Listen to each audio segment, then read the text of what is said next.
నాటకం చూడాల్సి వస్తే ముందు వరుసలో కూర్చుంటాం. అదే సినిమా చూడాల్సి వస్తే వెనుక వరుసలో కూర్చుంటాం. ముందు వెనుక అన్నవి సాపేక్షం. సబ్బును తయారు చేయాలంటే ఆయిల్ కావాలి. అదే చేతికి అంటిన ఆయిల్ని పోగొట్టుకోవాలంటే సబ్బు కావాలి. చిత్రంగా ఉంది కదూ, జీవితం కూడా ఇంతే. సమస్య వచ్చి పడింది, జీవితం అయిపోయింది అనుకోకూడదు. దానిని ఓ మలుపుగా భావించాలి. ఈ ప్రపంచంలో ఇద్దరు ఆనందిస్తారు. ఒకరు పిచ్చివాళ్లు, మరొకరు చిన్నపిల్లలు. గమ్యాన్ని చేరుకోవాలంటే పిచ్చితనం కావాలి. చేరుకున్న గమ్యాన్ని ఆనందించాలంటే చిన్నపిల్లలైపోవాలి. తాళంతో పాటే తాళం చెవి కూడా తయారు చేయబడుతుంది. ఒకటి లేకుంటే రెండోది తయారు కాబడదు.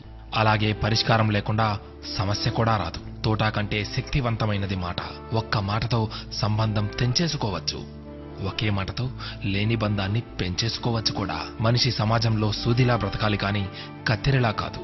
సూది పని ఎప్పుడు జోడించడం మాత్రమే, కత్తెర పని ఎప్పుడు విడదీయడమే. అందరినీ కలుపుకుంటూ బ్రతకాలే గాని కత్తెరలా విడదీస్తూ కాదు. నిజాన్ని మార్చే శక్తి ఈ ప్రపంచంలో ఎవ్వరికీ లేదు. కానీ ప్రపంచాన్ని మార్చే శక్తి ఒక్క నిజానికి ఉంది. నీవు సంతోషంగా ఉన్నావంటే నీకు సమస్యల్లేవని కాదు, వాటిని ఎదుర్కోగల శక్తి, ధైర్యం నీకున్నాయని అర్థం. స్నేహితుడిని నీ దుఃఖ సమయంలోనూ, యోధుడిని యుద్ధంలోనూ, భార్యను పేదరికంలోనూ, గొప్ప వ్యక్తిని అతని వినయంలోనూ పరీక్షించాలి. చేసిన తప్పుకు క్షమాపణ అడిగిన వాడు ధైర్యవంతుడు. ఎదుటి వారి తప్పును క్షమించగలిగిన వాడు బలవంతుడు. కష్టం అందరికీ శత్రువే, కానీ కష్టాన్ని కూడా చిరునవ్వుతో స్వీకరిస్తే అది సుఖమై నిన్ను ప్రేమిస్తుంది. ఓటమి లేనివాడికి అనుభవం రాదు, అనుభవం లేనివాడికి జ్ఞానం రాదు. గెలిచినప్పుడు గెలుపును స్వీకరించు, ఓడినప్పుడు పాఠాన్ని స్వీకరించు. ఓడిపోయి విశ్రాంతి తీసుకుంటున్నప్పుడు ఆ ఓటమి నేర్పిన పాఠాన్ని చదువుకో, నీవే గెలుస్తావు. ఎవరికైనా ఉండేది రోజుకు 24 గంటలు మాత్రమే.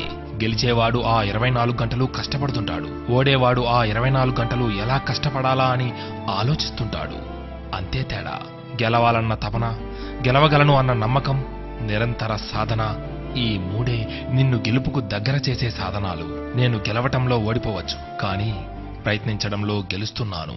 ప్రయత్నిస్తూ గెలుస్తాను, గెలిచి తీరుతాను.